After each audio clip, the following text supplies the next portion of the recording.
Vamos a buscar nuestras Biblias, el libro de Lucas. El libro de Lucas, el capítulo 10. Y voy a comenzarles a leer en el versículo 17. Ustedes, si son tan amables de seguir con sus vistas la lectura de este pasaje de las Escrituras. Lucas, el capítulo 10 y el versículo 17. Dice la palabra de Dios. Volvieron los 70 con gozo, diciendo: Señor, aún los demonios se nos sujetan en tu nombre. Y les dijo: yo veía a Satanás caer del cielo como un rayo. He aquí os doy potestad de hollar serpientes y escorpiones, y de toda fuerza del enemigo, y nada os dañará. Pero no os regocijéis de que los espíritus se os sujetan, sino regocijaos de que vuestros nombres están escritos en los cielos. Siguiendo con nuestros estudios de Lucas, esta tarde vamos a meditar en el pasaje que leímos, de Lucas 10, 17 al 20. Realmente el corazón del mensaje es el versículo 20, pero vamos a comenzar con el versículo 17 para entender bien el contexto. Vean, Lucas capítulo 10 y el versículo 17. Volvieron los 70 con gozo, diciendo: Señor, aún los demonios se nos sujetan en tu nombre. Ahora, los 70 son discípulos que habían sido enviados como misioneros a varios pueblos de Israel. El Señor no tan solamente tenía 12 discípulos, 12 apóstoles, había otros discípulos, cientos, muchos, nos dice Juan capítulo 6. Aquí se menciona 70 que él había asignado. De hecho, leamos el versículo 1, Lucas capítulo 10, versículo 1, nos explica de estos discípulos y su obra. Después de estas cosas, designó el Señor también a otros 70, a quienes envió de dos en dos delante de él a toda ciudad y lugar a donde él había de ir. Y les decía: la mies, la verdad, es mucha, mas los obreros pocos. Por tanto, rogad al Señor de la mies que envíe obreros a su mies. Id, he aquí yo os envío como corderos en medio de lobos. No llevéis bolsa, ni alforja, ni calzado, a nadie saludéis por el camino. En cualquier casa donde entréis, primeramente decid: paz sea a esta casa. Y si hubiere allí algún hijo de paz, vuestra paz reposará sobre él.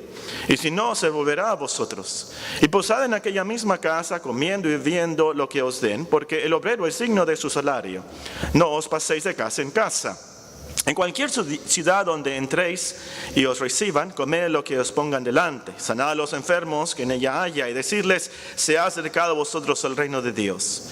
Mas en cualquier ciudad donde entréis y no os reciban, saliendo por sus calles, decid: aún el polvo de vuestra ciudad que se ha pegado a nuestros pies lo sacudimos contra vosotros. Pero esto sabed, que el reino de Dios se ha acercado a vosotros. Y os digo que en aquel día será más tolerable el castigo para Sodoma que para aquella ciudad. Ahora, nuestro texto nos dice que al volver de esa misión, los 70 volvieron con mucho gozo, vinieron muy emocionados, muy alegres. Su ministerio fue un éxito total. Tanto dicen ellos que aún los demonios se les sujetaron, no lo podían creer. Ahora, esto quiere decir que los demonios se sujetaron, quiere decir que no tan solamente sanaron a los mancos, a los ciegos, a los leprosos, pero también a los endemoniados. Algo increíble, ¿se acuerdan? Un tanto antes había una persona, un joven endemoniado, y el Señor dijo: esta clase no sale más que con oración y ayuno, ¿se acuerdan? Y para ellos era algo increíble, estaban gozosos, estaban alegres, estaban muy emocionados. Ahora, de este versículo en sí podemos subrayar que el Señor ama a su pueblo. Él envió misioneros para que prepararan el camino del Señor. Él iba a predicar, Él iba a enseñar. Los discípulos iban con esa misión. El rey se acercaba a esas ciudades, a esos pueblos. Ellos tenían que arrepentirse y creer el evangelio, creer que Cristo venía a salvar a pecadores. De eso se trataba su misión. Vean conmigo Marcos, el capítulo 1 nos explica de esto. Cuando ellos iban a predicar que el reino se acercaba, ¿de qué se trataba esto? Marcos capítulo 1, el versículo 14 nos dice así. Marcos capítulo 1, versículo 14. Después que Juan fue encarcelado, Jesús vino a Galilea predicando el evangelio del reino de Dios, diciendo: el tiempo se ha cumplido y el reino de Dios se ha acercado. Ahora, ¿cuál es el mensaje de Cristo de los discípulos en esas ciudades y en esos pueblos? Arrepentíos y creed en el Evangelio. Esa era la misión, ese es el propósito de ese viaje misionero. El rey venía, Cristo venía, tenían que arrepentirse. Y precisamente este era el problema de los discípulos. Llegaron muy gozosos, pero no porque habían compartido el Evangelio. Llegaron muy alegres y emocionados, no porque la gente se había arrepentido y había creído. No mencionan nada de eso. Su alegría era por los milagros, las sanidades, que los demonios habían salido, los exorcismos, en otras palabras. Y como que tenían cierta soberbia, cierto orgullo. No mencionan nada de la gloria de Dios. Los demonios se nos sujetaron a nosotros, hicimos esto. Y es por eso que el Señor dice lo que dice en estos versículos. Ahora, en el versículo 18 tenemos algo un tanto enigmático. Ven el versículo 18, Lucas 10:18. Nuestro Señor Jesucristo, cuando los ve así, ve su corazón, ve sus actitudes, Él les dice, versículo 18, nuestro Señor Jesucristo está hablando y les dijo: yo veía a Satanás caer del cielo como un rayo. Ahora, esas palabras son un tanto enigmáticas, les voy a decir la verdad. Hay varios comentaristas, varias interpretaciones. Hay unos que creen que el Señor se refería cuando el diablo cayó por primera vez, cuando fue expulsado del cielo. Es posible. Otros creen que el Señor Jesucristo se refiere a cuando el Señor venció al diablo en el desierto. En Mateo 4, el Señor venció a Satanás. Mateo 4, en todas esas tentaciones, Él salió victorioso, el diablo cayó. Otros creen que se refiere a la obra de Cristo en esos días. Sus milagros, sus predicaciones, por supuesto, su muerte en la cruz hizo que el diablo cayera. Juan nos dice en primera de Juan que Cristo vino para destruir las obras del diablo. Él lo venció ciertamente en la cruz. Él hizo que cayera tan rápido como el rayo cae del cielo. Ahora, cualquiera que sea la interpretación, vemos aquí dos cosas claramente. La primera es que Cristo vio al diablo caer. Cualquiera que sea la interpretación, es cierto que Cristo vio al diablo caer. Ahora, nosotros no vemos al diablo caer. Nosotros no vemos al diablo caer, nosotros no somos Dios. Solo Dios puede hacer eso. Solo Dios tiene el poder para expulsar al diablo. Solo Dios puede ver eso. Nuestros ojos no son espirituales. Nuestros ojos son carnales. Nuestra visión humana es muy, muy limitada. Hace un par de semanas, después de Navidad, porque Alan recibió como regalo de su tío de California un helicóptero. Un helicóptero que es inalámbrico y vuela con rayos infrarrojos. Ya no saben qué inventar, ¿verdad? Vuela con rayos infrarrojos. El caso es que Alan un día me dijo: ¿verdad, papá? Ve mi helicóptero, ve el mecanismo con tu celular, con la cámara de tu celular, ve el helicóptero. Y saqué mi celular inteligente y me puse a ver con la cámara el helicóptero. Y aquí no saben qué vi. Vi los rayos infrarrojos en mi cámara. No los veía yo normalmente, pero mi cámara podía ver esas manchas azules que guiaban al helicóptero. Mi cámara del celular puede ver cosas que yo no veo. Ciertas ondas magnéticas, ópticas, los físicos pueden explicar aquí. Hay muchas cosas que no vemos. Mi cámara sí las ve. Ciertas cosas, por supuesto. Ahora, si nosotros tuviéramos ojos espirituales, si nosotros tuviéramos ojos angélicos o celestiales, pudiéramos ver cosas a nuestro alrededor, como el siervo de Eliseo. ¿Se acuerdan del siervo? Vamos a Segunda de Reyes, capítulo 6. Qué impresionante esta historia. Segunda de Reyes, capítulo 6. Voy a comenzar a leer el versículo 8 para los que no conocen la historia. Segunda de Reyes, capítulo 6 y el versículo 8. Y consultando con sus siervos dijo: en tal y tal lugar estará mi campamento. Y el varón de Dios envió a decir al rey de Israel: mira que no pases por tal lugar, porque los sirios van allí. Entonces el rey de Israel envió a aquel lugar que el varón de Dios había dicho, y así lo hizo una y otra vez con el fin de cuidarse. Y el corazón del rey se turbó por esto, y llamando a sus siervos les dijo: ¿no me declararéis vosotros quién de los nuestros es de Israel? Creía que había un espía. Entonces uno de los siervos dijo: no, rey, señor mío, sino que el profeta Eliseo está en Israel, el cual declara al rey de Israel las palabras que tú hablas en tu cámara más secreta. Y él le dijo: id y mirad dónde está, para que yo envíe a prenderlo. Y le fue dicho: he aquí que él está en Dotán. Entonces envió el rey allá gente de a caballo y carros y un gran ejército, los cuales vinieron de noche y sitiaron la ciudad. Y se levantó de mañana y salió el que servía al varón de Dios. He aquí que el ejército tenía sitiada la ciudad con gente de a caballo y carros. Entonces su criado le dijo: señor mío, ¿qué haremos? Él le dijo: no tengas miedo, porque más son los que están con nosotros que los que están con ellos. Y oró Eliseo y dijo: te ruego, oh Jehová, que abra sus ojos para que vea. Entonces Jehová abrió los ojos del criado y miró. He aquí que el monte estaba lleno de gente de a caballo y de carros de fuego alrededor de Eliseo.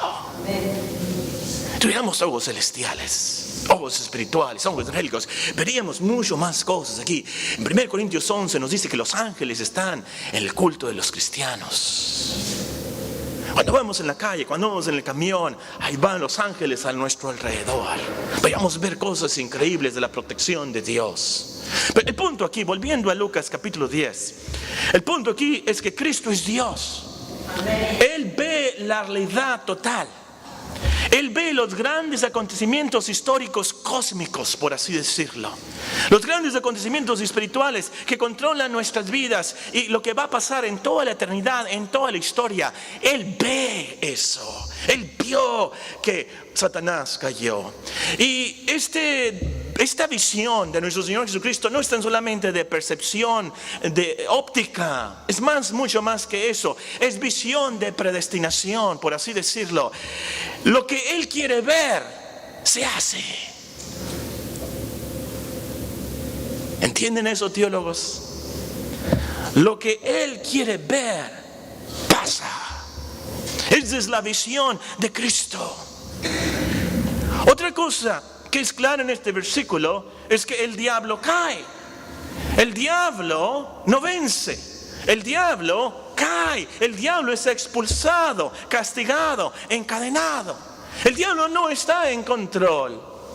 Es malo, por supuesto, malísimo, cruelísimo. Es un león rugiente, pero está encadenado. Hay quienes hacen del diablo más poderoso que Dios, diciendo: si te da una enfermedad, es que es el diablo. Si te pasa algo malo, es que el diablo. Es como si Dios estuviera atado de manos y el diablo tuviera más poder que él. Como si Dios no estuviera supervisando tras el telón y controlando absolutamente todo.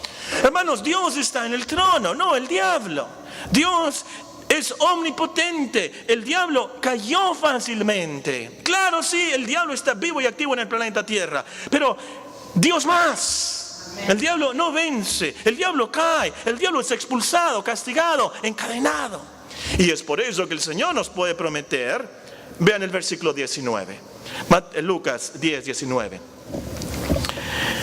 He aquí os doy potestad de hollar serpientes y escorpiones, y sobre toda fuerza del enemigo, y nada os dañará.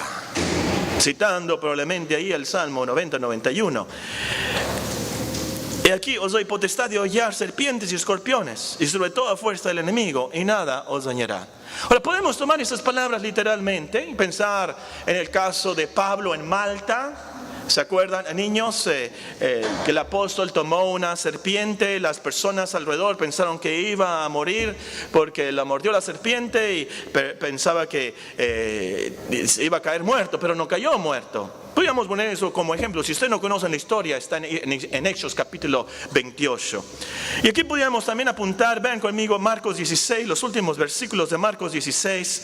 Nuestro Señor Jesucristo le dice a sus discípulos en Marcos 16, el versículo 17: estas señales, estos milagros, estas señales seguirán a los que creen. En mi nombre echarán fuera demonios, hablarán nuevas lenguas, tomarán en las manos serpientes, y si bebieren cosa mortífera no les hará daño.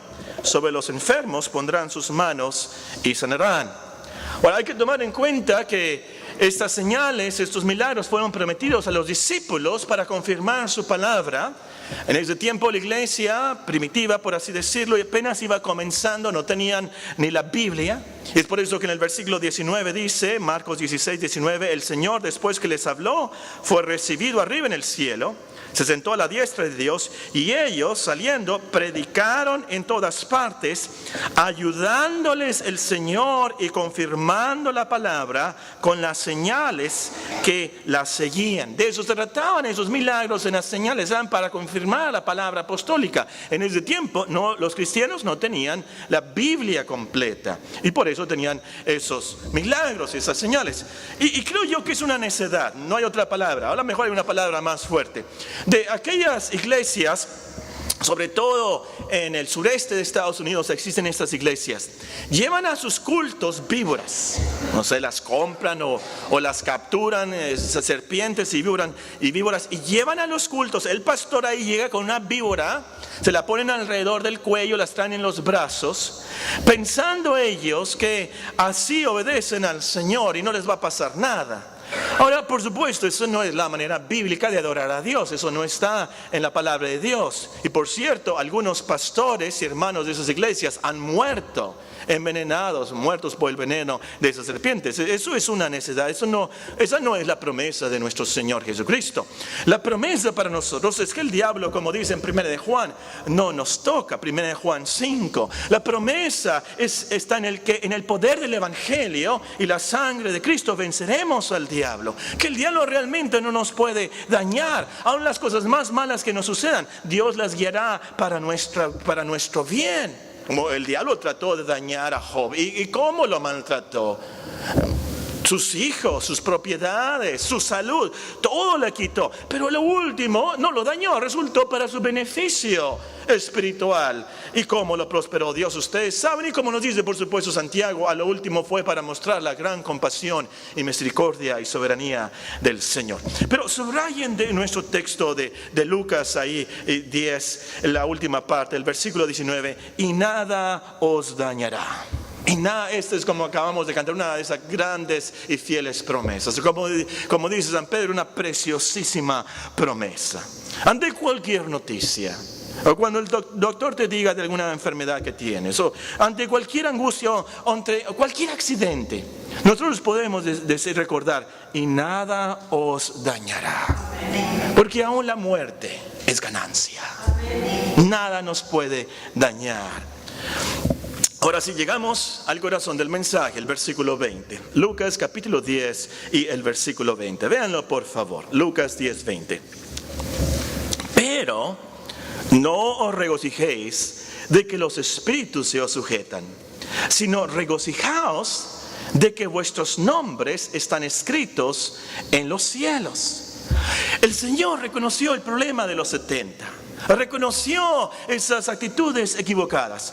Sabía que se estaban regocijando por cosas secundarias, no por las cosas primarias. Se estaban regocijando por logros de su ministerio en vez de regocijarse del poder del Evangelio. Ahora, por supuesto, no está mal que se contentaron por las personas sanadas. No está mal que se regocijaron por los milagros. No está mal que estaban contentos porque los demonios expulsados. Por supuesto, eso no estaba mal. Lo que estaba mal era olvidarse de gozarse por las cosas más importantes. Lo que estaba mal era concentrarse tanto en sus logros, en sus milagros, que se estaban olvidando que realmente la única cosa, la cosa más importante que debe dar más gozo era la salvación de sus almas y la de los que los oyeron. Eso es lo más importante y lo que realmente debió de haber producido gozo en sus vidas.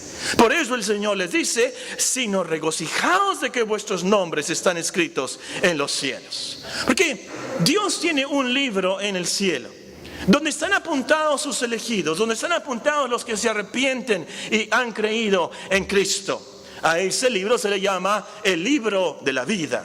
Lo menciona, por cierto, Moisés, lo menciona Isaías, lo menciona Daniel, se lo menciona el autor de Hebreos, se menciona también en los Salmos. San Pablo dice en Filipenses 4, Te ruego también a ti, compañero fiel, que ayudes a estas que combatieron juntamente conmigo en el Evangelio. Con Clemente también y los demás colaboradores míos, cuyos nombres están escritos en el libro de la vida. ¿De qué es este libro? ¿De qué está hablando? Apocalipsis, curiosamente, es el libro que más lo menciona. Vamos a Apocalipsis, no vamos a anotar todos los versículos, pero ven Apocalipsis 13:8. Para mí ese es el versículo más importante de esto. Apocalipsis capítulo 13 y versículo 8. El último libro en la Biblia, Apocalipsis 13, y ven el versículo 8.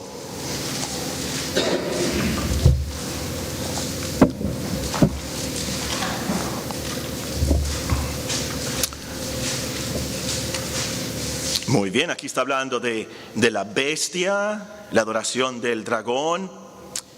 Y luego nos dice el versículo 8, y la adoraron todos los moradores de la tierra, cuyos nombres no estaban escritos en el libro de la vida del Cordero, que fue inmolado desde el principio del mundo. Qué glorioso es este versículo. Tremendo. Y la adoraron todos los moradores de la tierra cuyos nombres no estaban escritos en el libro de la vida del Cordero, que fue inmolado desde el principio del mundo. Esto quiere decir que nosotros, los cristianos, los creyentes, no adoramos la bestia, no adoramos al diablo, no adoramos al dragón. Si estamos escritos en el libro de la vida del Cordero, y estamos escritos ahí por el Cordero, porque Él fue inmolado, sacrificado. Y teólogos noten que dice que fue inmolado desde el principio del mundo. La cruz, el Calvario, no fue sorpresa para Dios. Ya estaba todo decretado y planeado. Y en la dimensión de Dios, por así decirlo, ya hecho. Y por eso el libro de la vida fue escrito. Vean también Apocalipsis 20:15. Apocalipsis 20:15. Leímos en días pasados el versículo 13. Bueno, el versículo 12, vamos a empezar. Vi a los muertos grandes y pequeños de pie ante Dios. Es el juicio final. Y vi a los muertos grandes y pequeños de pie ante Dios, y los libros fueron abiertos, y otro libro fue abierto, el cual es el libro de la vida.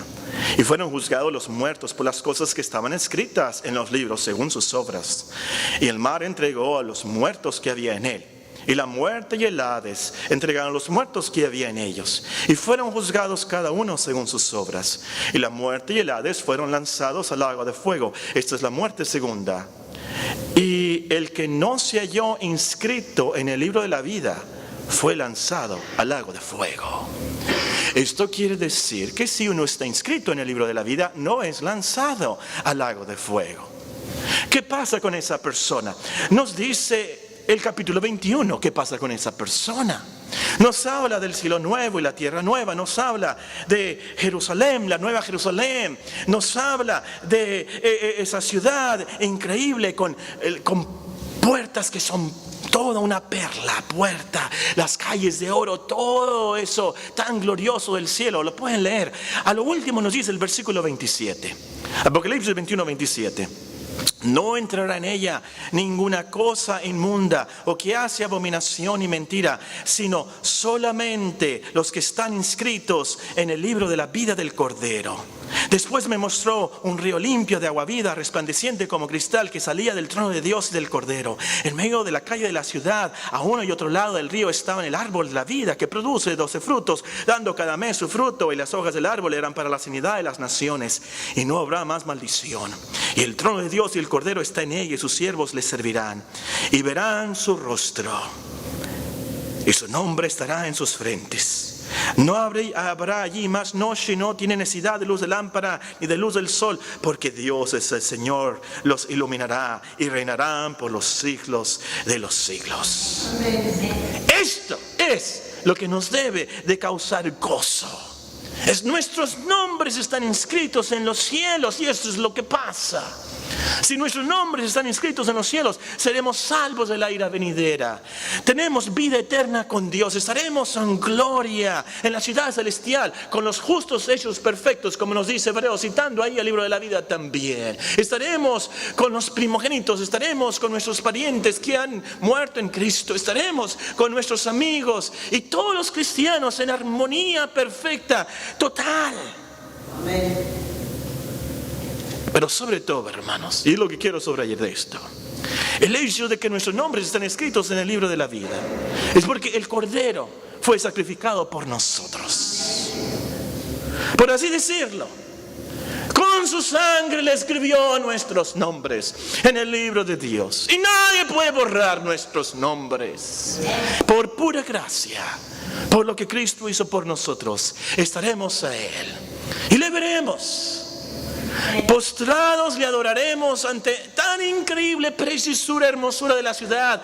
Pero lo que más nos va a emocionar, lo que nos va a dar la felicidad total por toda la eternidad, es que le veremos a Él cara a cara.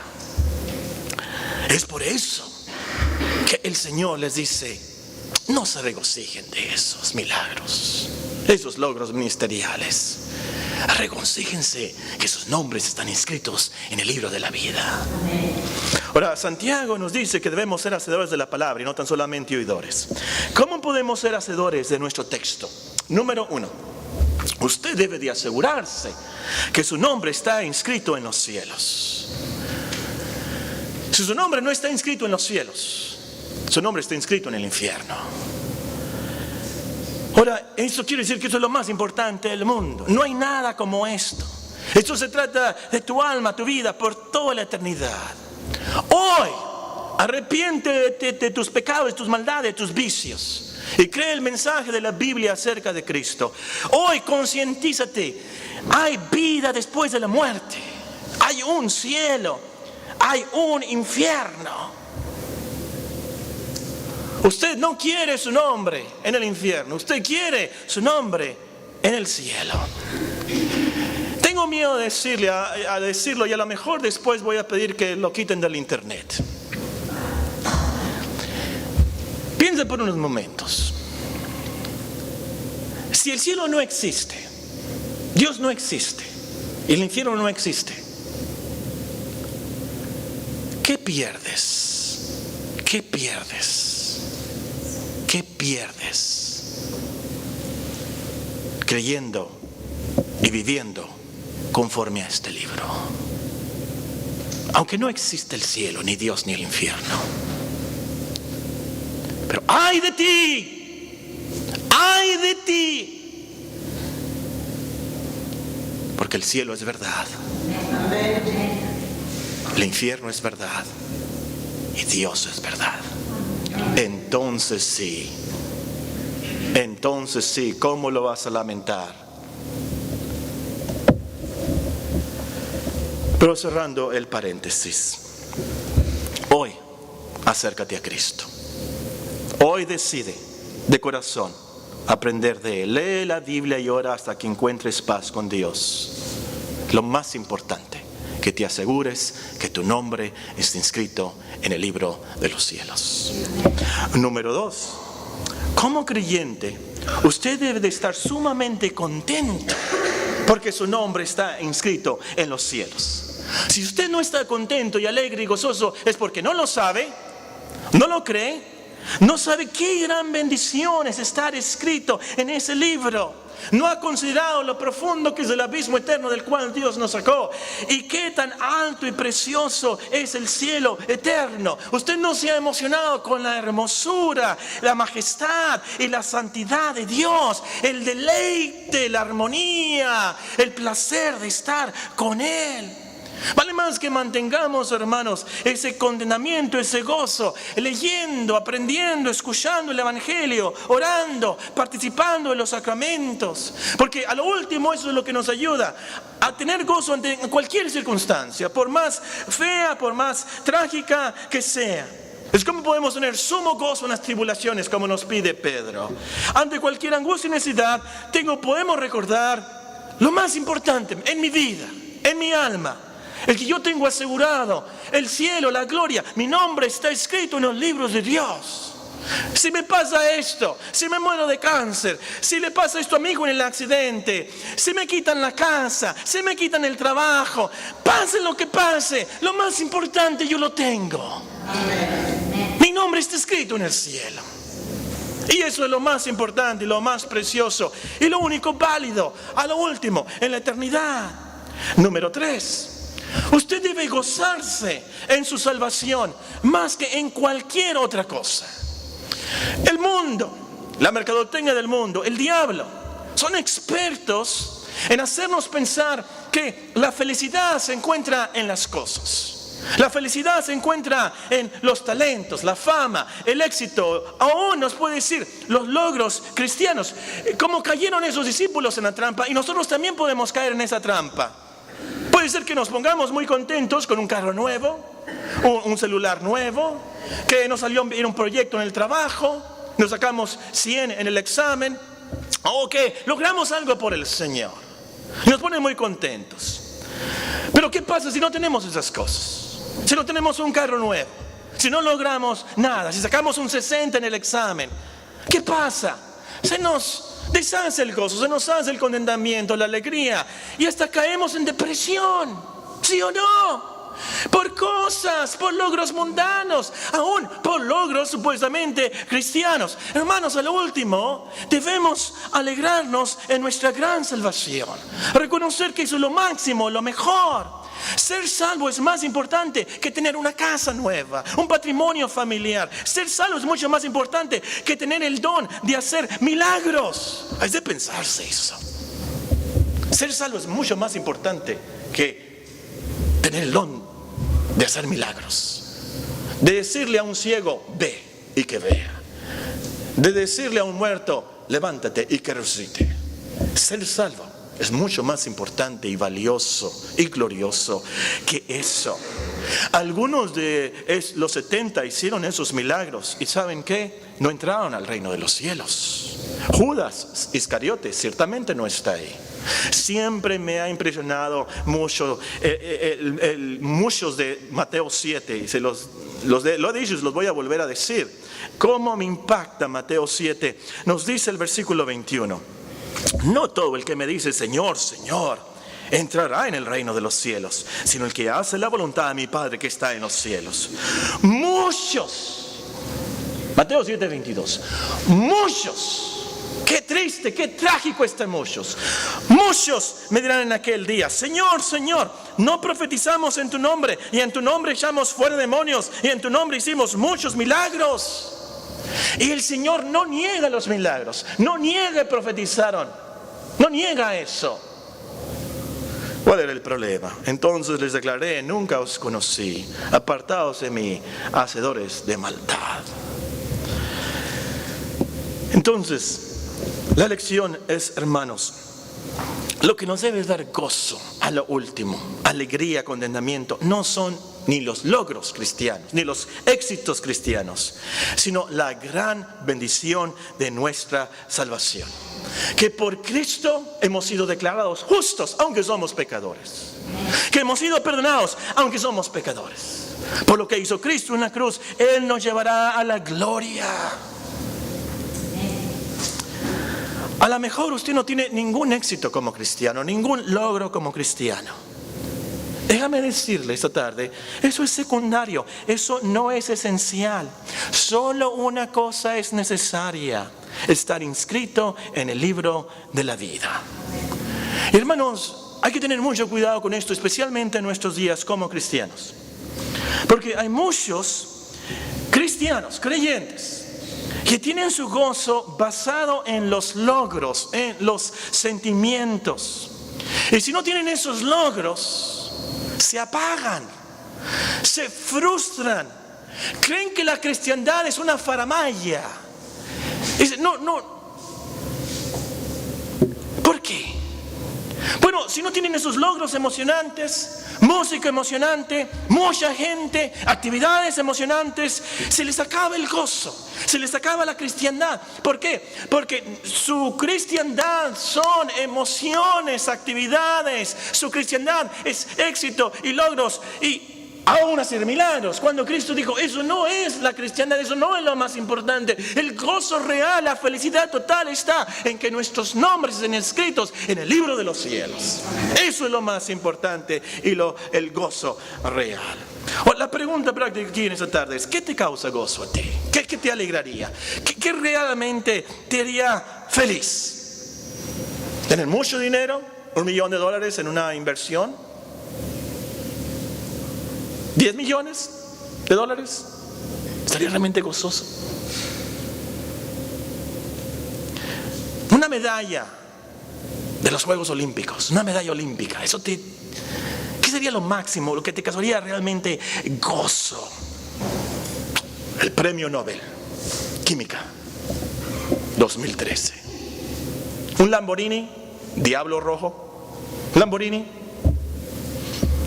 Que salgas en el periódico todos los días. Todos te reconozcan en las páginas sociales. La glamorosa Dulcinea. El caballeroso, guapísimo. Ser presidente de la República. Ser una princesa. ¿Cómo se llama la princesa de Inglaterra? Kate, ¿cómo? Middleton. Katy. Ser una princesa. El emperador de Japón. ¿Qué realmente te emocionaría, te excitaría, un éxtasis que te durara toda la vida? ¿Qué sería? Despierta, ve la eternidad. Esta vida no es nada. Lo mejor, por supuesto, es ver la hermosura de la cruz. ¿Cómo es que por la cruz, el sacrificio, Cristo el Cordero inmolado, tenemos todos los pecados perdonados? Y Cristo nos lleva a los deleites eternos de un placer de estar con un Dios vivo y real por toda la eternidad. Y piensa, hoy yo lo tengo eso en Cristo, por gracia, por su amor eterno. Él me inscribió en el libro de Dios. Número 4. Usted debe de confiar que Cristo vino para ver al diablo caer. Y el diablo cayó.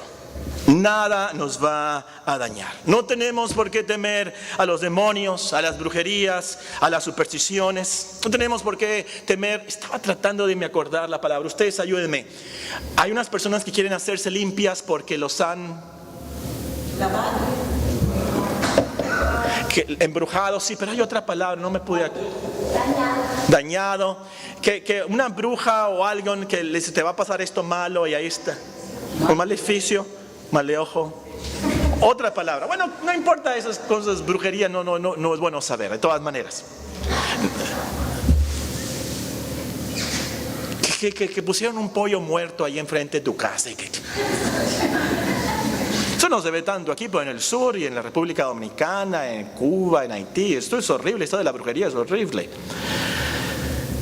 Hermanos, confiemos en la obra de Cristo. Él venció al diablo. Ciertamente a lo mejor caemos en tentaciones y puede causar problemas y angustias en el mundo, pero Dios lo supervisa, lo controla, lo limita y a lo último Él nos va a perfeccionar, y la realidad eterna es que nosotros vencimos al diablo en Cristo. Cada día como cristianos mejoramos, progresamos en la cristiandad.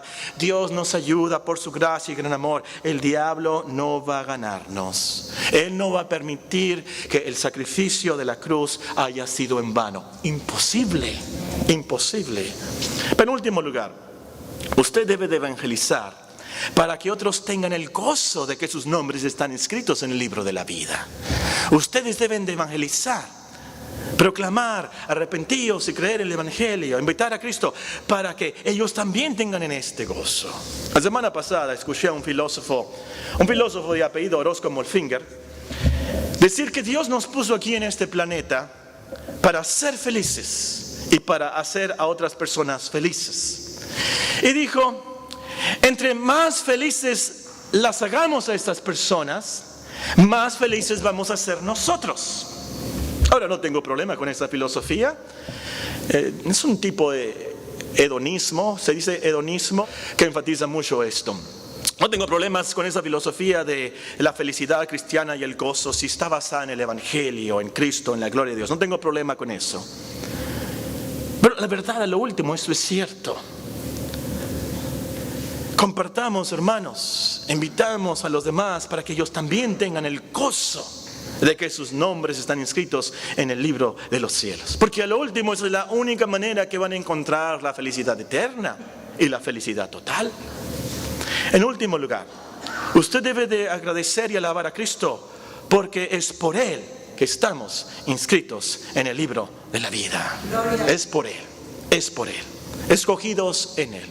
Es por puro amor de Dios que Él mandó a su Hijo para ser inmolado, para que nuestros nombres fueran inscritos en el libro de los cielos. Vivamos mañana, vivamos hoy, esta semana, vidas que demuestren ese agradecimiento y esa alabanza y adoración, y que nuestro gozo a lo último está en Él. Él merece toda la gloria. Oremos.